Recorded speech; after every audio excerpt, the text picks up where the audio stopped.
ان دو کلمات سے جب بھی کوئی اللہ کو پکارتا ہے تو حدیث میں آتا ہے، حدیث ابو داؤد کی، ریفرنس نمبر 1488،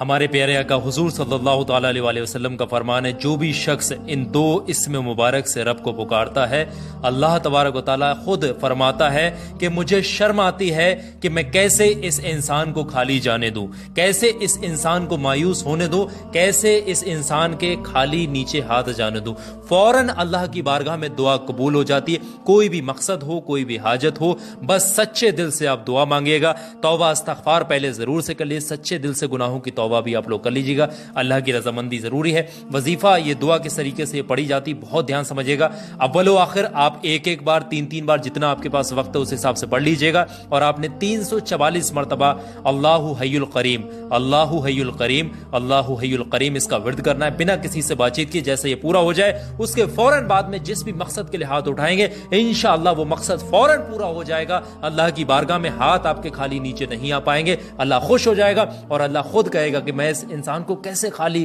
ہاتھ نیچے اس کے جانے دوں، کیسے اس کو نراش کروں، کیسے اس کو مجھے خود شرم آتی ہے، اللہ خود فرماتا ہے۔ تو آپ اتنی پیاری حدیث ہے، تو آپ لوگ نبی کا فرمان ہے، تو آپ لوگ اس ویڈیو کو ضرور سے لائک کریے گا، اور اس کو زیادہ سے زیادہ آگے بھی شیئر کریے گا، اور اس کا معمول بنائیے گا روزانہ پڑھنے کا۔ زندگی آسان ہو جائے گی، ہر مشکل ختم ہو جائے گی۔